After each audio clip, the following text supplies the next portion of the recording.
evening, everyone, and yes, the Wrestling Mark Show is back, and we're going to be doing something a little bit differently this time, and it's something you're probably going to see quite a bit more of in the coming weeks and months of this year. As many of you are probably aware, I've started to devote this show towards reviewing, critiquing, and possibly deconstructing the WWE's vaunted, hallowed Attitude Era. Going back to try and figure out, like, what was right with it, what was wrong with it, why did this work, why have people chosen to ignore all of the faults that it did have, which is why we're going to be watching episodes, shows from the WWE's Attitude Era, and I'm going to start looking back over them and describing what happened and giving my take on the matches, promos, all the segments that take place in these shows. So the episode I've chosen to start off this with is, of course, the January 4th, 1999 edition of Monday Night Raw. The episode famous for Mick Foley putting a lot of butts in the seats. So sit back, as this is one of the most important episodes of the Attitude Era, so obviously there was a lot of stuff. It turned the tide, so to speak, they say, of the Monday Night War. So everyone knows probably how it ended by now. We'll get to that when we get there, but I'm going to be watching this whole thing, this whole show from beginning to end.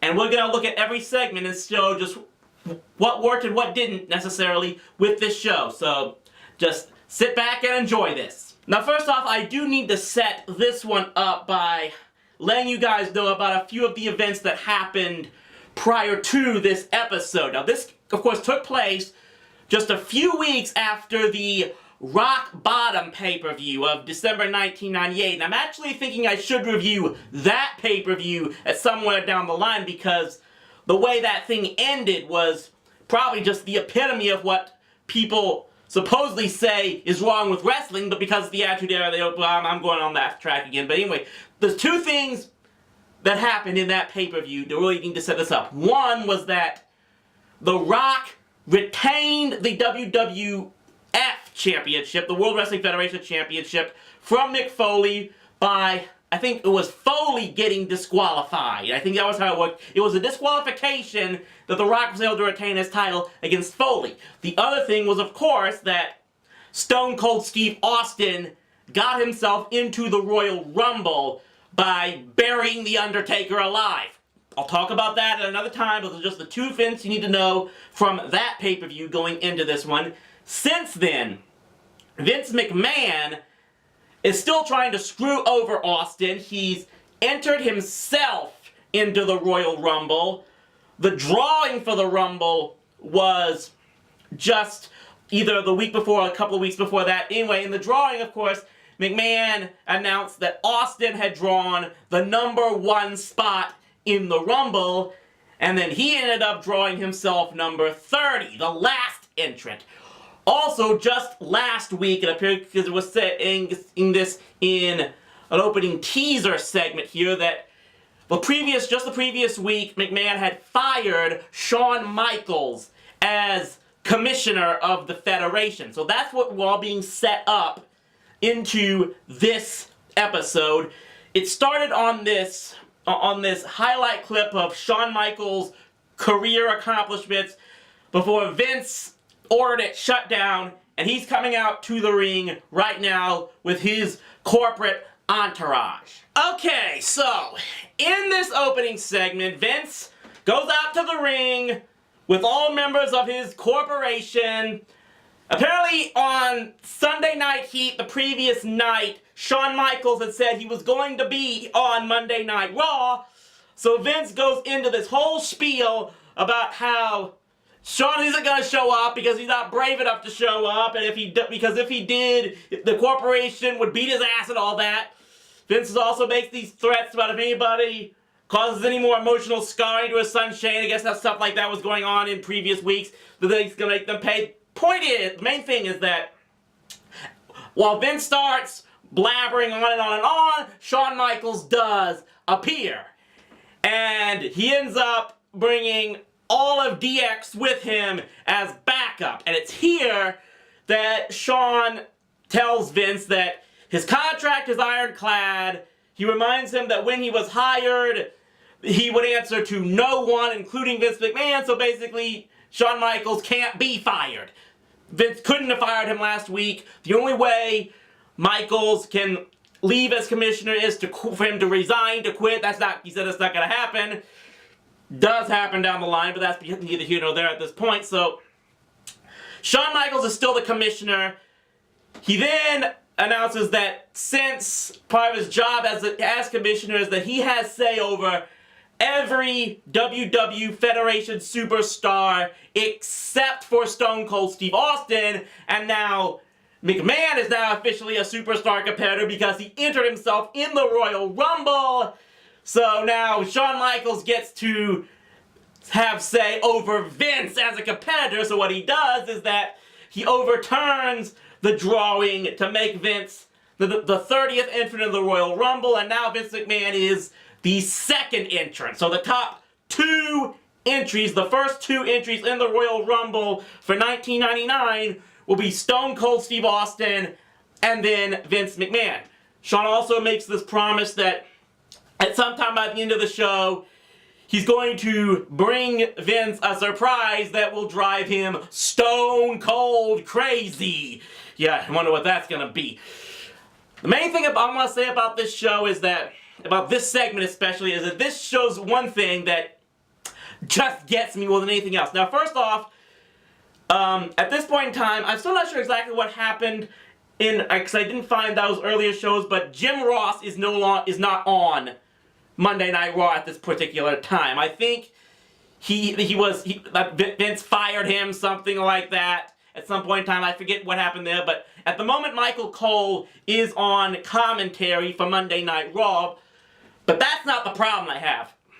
This was one of the times when Jerry Lawler is just at his absolute worst. Now, I'm sorry. Every time I hear people complaining that they don't like JBL nowadays and all of his yelling and bantering, I'm sorry. JBL does not come close to being as bad and annoying as Jerry Lawler was in the late 90s and the turn of the century, especially right here and now. He just shoots his mouth off all the time, kissing the ass of Vince and the corporation. I mean, I think at least JBL tries to make some level of sense here. I mean, yes, he does support the heels on the show more often than not, but there's some things about his personality that are consistent. In fact, he constantly gives praise to John Cena, so to speak. Obviously, that has to do with the fact that, of course, he faced John Cena. Cena won his first title from him and whatnot. He never said he actually likes John Cena, but he does respect him. There's some consistency with JBL's character. Lawler, the only thing consistent is that he's gonna kiss the ass of the heels, even if it doesn't make any sense from what he said last week. And yeah, I'm sorry, but Jerry's voice is damn annoying. Okay? I'm not sad to see Jerry Lawler finally taken off of TV. He's just a pain in the ass to listen to. He always has been. He's a million times more annoying than either JBL or any other, or Michael Cole even, or any other wrestler announcer that you can think of. He's the absolute worst for me. And this is the one time, this is one of the biggest examples, and I'm sure we're going to hear it more on this show, that just shows how god-awful he is. And just the fact that they just brush this aside, all the smarks do. So when Jim Ross and Jerry Lawler were at commentary, Raw was at its absolute best. No. Lawler was a pain in the ass to listen to.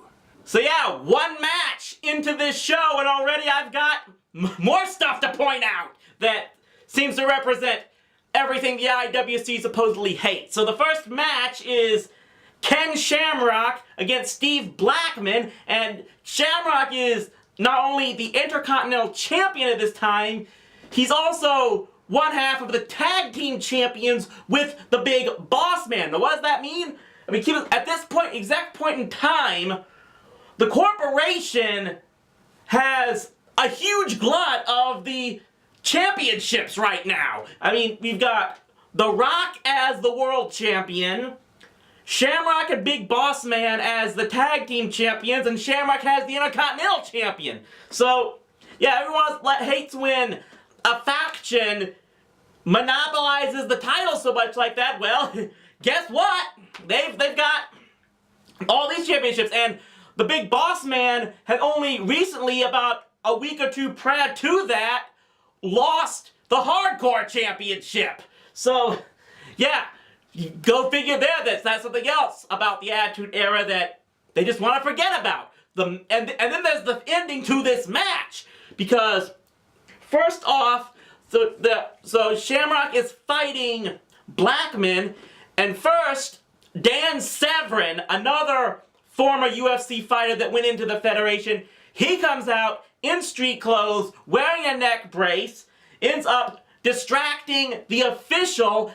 That allows Billy Gunn to come out and hit Shamrock with his leg drop finisher. I don't know what that's called, so I apologize for that. And that allows Blackman to get the win. So, one match in, you've got an unclean finish in the first match. I mean, if that happened now, I can think of quite a few people that would be on Twitter just ranting and raving about that finish and how terrible it was. Now, obviously, it's to set up. Cole and Lawler are talking during this match about how Billy Gunn wants a shot at Shamrock's Intercontinental Championship. So, from a storyline perspective, Gunn coming out and interfering with the match and screwing over Shamrock makes perfect sense. So, that's one of the first showings about how they're setting up a storyline here. But, you know, the Smarks don't want a storyline. They would be, I'm telling you, they would be screaming their heads off on social media about how this match ended. And it's only the first match of the night. Okay, so this next segment, this next promo is a pretty big one in the course of the show. Mick Foley, who's playing Mankind right now, comes out and asks Vince McMahon for a shot at the world title at the upcoming Royal Rumble. Vince McMahon proceeds to come out and tells Foley that that's not going to happen. He's never going to get a title match, but he can get an opportunity tonight to enter the Royal Rumble itself. All he has to do is beat Triple H. It's basically a qualifying Royal Rumble match for both men tonight. This is an important part of this whole show, because in this promo, at this point in the show, all Foley is looking for is a chance at the title at the Royal Rumble. Now, we know, I think quite a few of you know what's eventually going to happen later in this show, and we'll get to that, but this is actually a very interesting way to set this thing up. Now, this is starting a chain of events in this particular show, and for everything, all the criticisms I've made so far, hopefully we'll be able to talk about it in more detail at the end of this video. This is one thing that this show in particular is going to do really well, that even I will admit WWE has not done a great deal of in recent years. They're setting something up, not just a huge storyline in the course of several months leading up to the next pay-per-view. This is a build-up in this particular show. So right now, Foley has no opportunity at the World Championship. All he has is he needs to beat Triple H in order to get into the Royal Rumble. So he's got a match with Hunter later on tonight. We'll get into that when that match eventually comes. Now, before they went to break, they then showed Chyna backstage talking with this lady that Cole claims to be Chyna's girlfriend. Something tells me I don't want to know where this is going. Nope. It's not what I thought it was going to be. It's worse. So next up is Mark Henry against Goldust.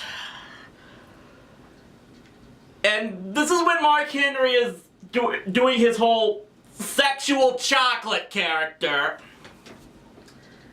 And they're going with an angle right now where apparently Mark Henry has the hots for Chyna. And long story short, the match ends. We get another no clean finish. 2 matches, 0 clean finishes, because it ends in a disqualification when Chyna and that other lady come out, distract Mark Henry. That allows Goldust to set him up for the Shattered Dreams, which is a low blow, blatant low blow. Match ends in disqualification, but it's after that that... Oh, God. So, basically, after the match is over and Goldust leaves, Chyna goes out into the ring with this woman, basically alludes to the fact that both she and Mark did sleep together at some point, but she says that no woman is enough woman for Mark Henry. So she basically offers Mark Henry a threesome with her and this other woman. And you know, I'm just, this is assuming right now because I haven't seen much of the rest of the other shows up to this point, but, and if this isn't the case, I apologize, but it just seems so blatant that this other woman that Chyna is setting Henry up for, it's pretty obvious they're gonna pull a crying game here. On this angle. It's... People complain about the storylines that take place in the PG era. This is what they did in the Attitude Era. Just juvenile crap like this that feels like it belongs in a bad B-movie that would have aired on USA Up All Night. Heavily edited. This is supposedly the best period of professional wrestling. And they're pulling angles like this. And just when I say that about the last match, the next one involves the Godfather. Yeah, remember that character? You should. He got inducted into the WWE Hall of Fame this year. He has a match against Test. Val Venus comes out in the middle of it. He doesn't get himself involved in the match itself, but then the match ends in either a disqualification or a count out after Test throws the Godfather into the ring post, so now it's 3 matches, 0 clean finishes. And then Venus and Test go after it up the ramp. Venus comes out, starts attacking Test. They go back up the ramp, but... So, again, not only so far in this show have we had 3 matches and no clean finishes, but again, it shows you just what type of characters they had in this great Attitude Era. Your cast includes a pimp and a porn star. I'm not trying to sound like a prude here or anything, but you guys thought these guys were good wrestlers? That their trademarks are, they're involved in the sex trade. That's what they're about. They're not out there because they're great wrestlers. You say you want nothing but good wrestlers in the wrestling ring. But you're okay with a pimp and a porn star. What do you you people really want? So now we've had 4 matches in this show, and you know, at least this one was a pinfall finish. This was Mankind against Triple H. Winner goes to the Royal Rumble. And of course, I may have forgotten to mention the other stipulation about this match was that Shane McMahon was the referee. So of course, yeah, it was a pinfall finish, but it was a fast count by Shane. Now, so basically that's for essentially we're 0 for 4 on clean finishes that all you people supposedly want nothing but. We have had 0 1 hour into this show. And then this is what happens afterward. This is just now, let me explain this. What happens next does work in the context of the story they're setting, even in just this one episode of Raw. It works. The problem is how the characters act, because after the match, Triple H picks up the win, and the other thing I forgot to mention is, in the weeks leading up to this, Mankind had essentially formed a friendship with D-Generation X. But of course now he's in this match where both of them have to win, so Triple H accepts the cheap victory because he says on the mic, a win is a win and I'll take whoever I can get for a shot at the title. But then he hits the pedigree on Shane and leaves him for Foley to do whatever he wants. And so what Foley does next is he basically threatens to rip Shane's arm off his shoulder if Vince doesn't give him his title shot. And not just this, now he wants the title shot tonight, and he wants it to be no disqualification. He basically blackmails Vince into giving him a title shot. Again, this guy is supposed to be the babyface. But of course, somehow because he's the favorite, you can make threats and threaten people's health and lives if people like you. That's wrestling logic right there for you. Oh God. I'd heard rumors about this story angle, but I didn't know it was taking place on this show, on this episode. So the next match is D'Lo Brown against Edge. But that matchup doesn't even matter. The matchup doesn't even matter. And yeah, this match doesn't end in a clean finish either, so we're 0 for 5, but the main point is that apparently D'Lo is in this angle where Terry Runnels is pregnant. And she won't tell D'Lo if he's the father or not. There was this flashback to the previous week's episode where D'Lo calls Terry and her friend Jacqueline. Like, he does everything short of calling them whores or whatnot, but so the match ends in a no decision because Terry and Jackie come out to the ring. Terry tries to take the steps to go onto the ring apron, and she slips and falls back down onto the floor below. You know what they did here? They're pulling it that she has a miscarriage. And what really makes it bad is that when they go to the camera to the next commercial break, they show her being loaded onto this stretcher, and the camera does this extreme close-up of Terry just screaming in agony.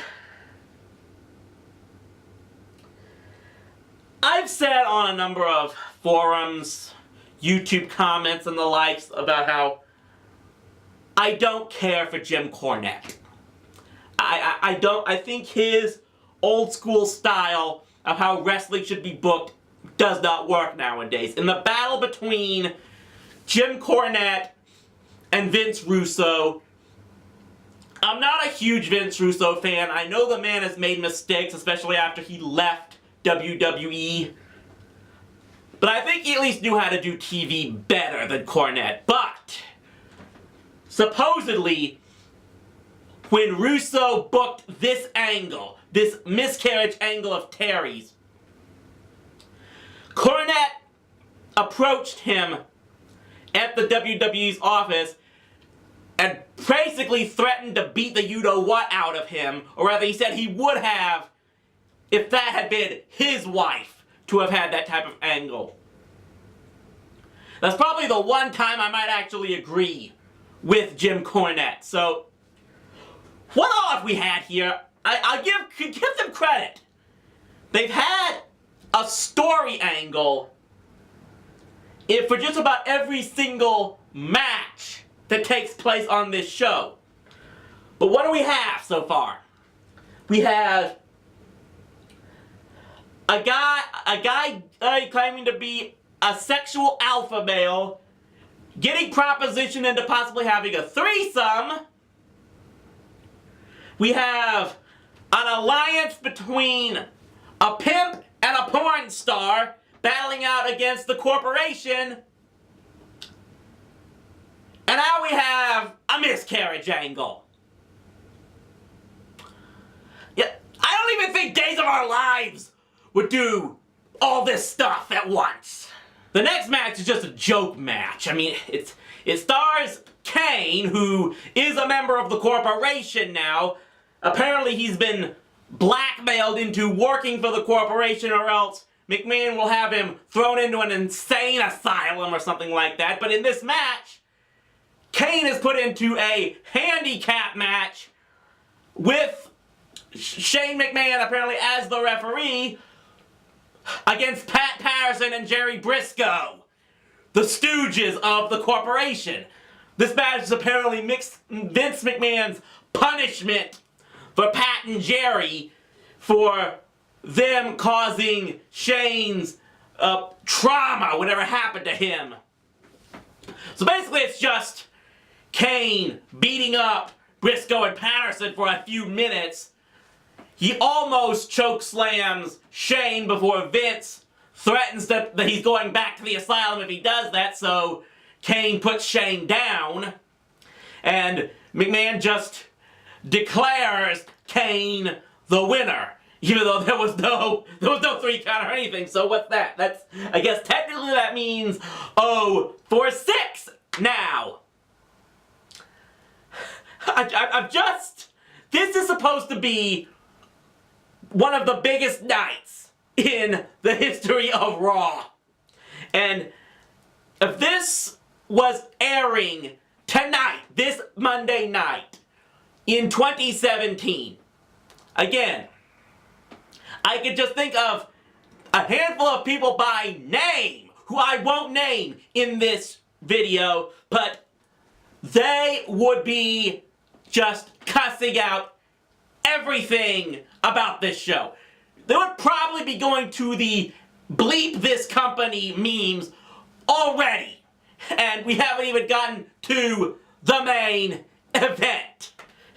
Okay, seriously, where are all these great wrestling matches that everyone says was in the Great Attitude Era? That all these smarks say the Attitude Era was the best. The people who now demand they want nothing but wrestling on WWE shows. This next match, yeah, I give a credit. This was the first time we actually got to see a 1-2-3 finish in this show, and it was in the hardcore match. It's Road Dogg versus Al Snow for the Hardcore Championship. And this was the epitome of a garbage match. It's almost nothing but them throwing things at each other and throwing punches, going everywhere in the arena, backstage, behind the stands, everything. They go so far as to trip up the emergency exit. Yeah, I'll bet the police force in Massachusetts, Worcester, Massachusetts, wherever this place was wherever this show was in, I'll bet they loved the fact that they got an emergency exit signal from the arena there, dispatched police trucks over to there, only to find out that it was intentionally tripped as part of the show. You know, I bet they loved Vince McMahon having to explain that to them.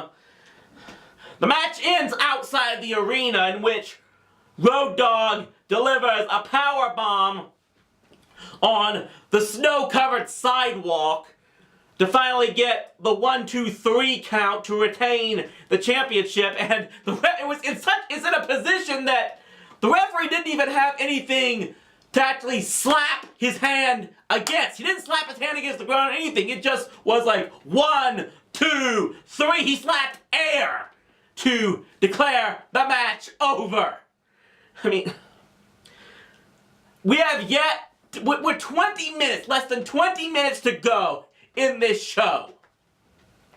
And I haven't seen one match that I would say members of the IWC would look at and say, that was a great match. So, still, where is it?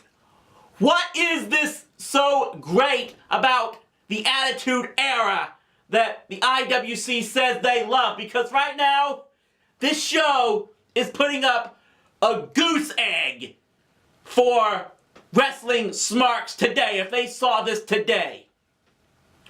We're not just talking about, if the IWC liked this show in this period, we're not just talking about nostalgia goggles here. They have to be wearing nostalgia goggles over beer goggles. So this was an interesting one I just watched here. This next promo segment was Shawn Michaels was apparently going out to get the Stone Cold surprise for Vince McMahon. We see him saying goodbye to his D-Generation X buddies before heading out to the parking lot. He was given a car key by Triple H, only he goes back out. Once he gets outside, he realizes that he gave him the key to the wrong car. So he's trying to get back inside to let Hunter know that he has the wrong key. Someone calls out his name behind him, and then it fades to black. And the next thing we see, Shawn is smashed up against the windshield of a car. And I'm wondering here, to see, up to this point I hadn't seen a lot that was edited from stuff that's on WWE Network. The only other thing that I know that was edited out of a show was what happened with Owen Hart. Owen Hart was completely edited out, even just him being shown in the ring, and Ross's speech about how this is not part of the entertainment, that whole thing that happened at the Over the Edge pay-per-view of 1999. That was the only thing I ever saw before where something was edited out of a WWE show on the WWE Network. They show a clip, now in this show they show a clip later when they come back that what happened was Shawn got jumped by, I think it was the Big Boss Man, and then we see a whole bunch of sounds of him getting attacked and beaten up with the camera turned away from him. Yeah, again, I'm wondering if something got edited out on this thing, but the main thing is that Shawn Michaels is then shown being loaded into an ambulance and being carried off. I'm not 100% sure where this goes. Well, what's the purpose of this? Because obviously, supposedly, Shawn Michaels was going to get Stone Cold Steve Austin. I think even though Cole and Lawler would say they had no idea what he meant by a stone cold surprise. Anyone with half a brain could have seen that, but I guess this is supposed to further make people believe that maybe Austin isn't going to show up tonight. I mean, this to me was pretty much a throwaway promo, I think. I didn't know if this was necessary, although I guess it furthers the confrontation between McMahon and Michaels. But obviously now we know is that Michaels got horribly beaten up. He's being carried away to a hospital now. So now we don't know if supposed to not know if Stone Cold is actually going to be here or not. So yeah, we finally get to the main event. And this is what I've been waiting for to talk to you all guys about. It's Mankind against The Rock for the world title. The match that changed everything. Of course, I can't bring this up without setting up what happened on the day this aired. Remember, it was technically, when it was put on, the show was put on about a week or so earlier. It was running taped on this day, January 4th, 1999, at the same time that Monday Nitro in WCW was running live. And of course that was the episode of Nitro in which there was the infamous finger poke of doom. Kevin Nash, who had won the WCW World title from Goldberg, ended Goldberg's winning streak, then goes out, and after Goldberg was supposed to get the rematch that night in his hometown of Atlanta, he was pulled from the match because he had been taken away by the cops on charges that he had been stalking Miss Elizabeth. So Hogan comes back, Hulk Hogan comes back, and he ends up getting the match with Nash. And of course what happens is Hogan lightly pokes Nash in the chest, Nash goes down, Hogan gets the cover, Hogan wins the title back, the New World Order is reformed, it's brought back, and supposedly what happened was word had leaked out about that finish, even though it was happening live, and they had someone do a voiceover a live voiceover on the tape broadcast of Nitro, revealing what was going to happen on Nitro, that Nash was going to lay down for Hogan. When that was broadcast live and Eric Bischoff saw it, that's when he laid down the edict to Tony Schiavone on Nitro to give away the finish to the main event here on Raw, in which Schiavone, on Bischoff's orders, declared that Mick Foley is going to win the World Championship from The Rock, and made the sarcastic comment, "That'll put a lot of butts in the seats." And that's when several 100,000 people switched over from Nitro to Raw, and Nitro and WCW almost never recovered after that. But what I gotta talk about is the finish of this match, because, again, for everyone who wants to say that wrestling should be nothing but pure, clean, staged wrestling matches, that even though everyone's supposed to know it's all staged and fake, we're supposed to still love the artistic acrobatics of fake fighting, that putting off all these great moves, but somehow they love the Attitude Era. This was one of the most overbooked matches I've seen in a long time, because it's no disqualification. Mankind comes out with D-Generation X, The Rock comes out with the Corporation. What ultimately happens with the finish is Mankind puts the Mandible Claw Sacco on Rock, Shamrock rushes into the ring, hits Foley in the back with a chair. It's Billy Gunn comes out and charges Shamrock out of the ring. DX and the Corporation are all fighting outside the ring. And then, of course, Stone Cold comes out, jumps into the ring, hits Rock with the chair, puts Foley on Rock so Mankind doesn't even crawl to make the cover himself. 1, 2, 3. Mankind is the champion. Everyone goes nuts. Yeah, Foley's supposedly this hard, just paid his dues. He'd earned it, but this was not a clean finish at all. I think that's 8 matches. We had 1 clean finish.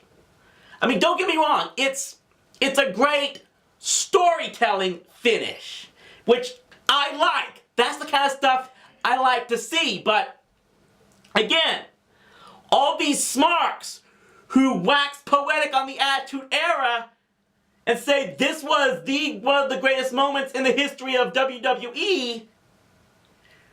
What is it you like about this thing? So yeah, this is probably one of the best and worst episodes of Monday Night Raw I've ever seen. Because it's one of the best because, again, this is back when WWE, more than anything else, was about telling stories and setting up soap opera style story arcs. And they did that with this one. Every match, every segment was part of one angle or another. I've heard people talk about this before, people who I know aren't parts of the IWC, talk about how used to be every wrestler had a story angle just besides, I need to beat this guy. And you saw it here.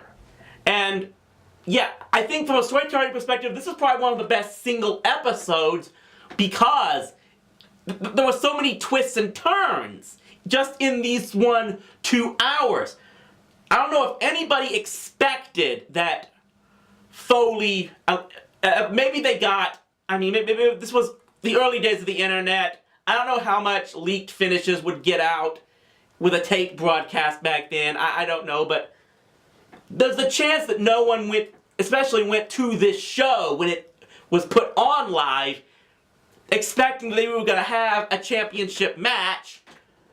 That they first had Foley wanting to just have a title match at the Royal Rumble. He doesn't get that. He gets a shot to get in the Royal Rumble. Obviously, they hope that he'll win that match and get in, but he loses.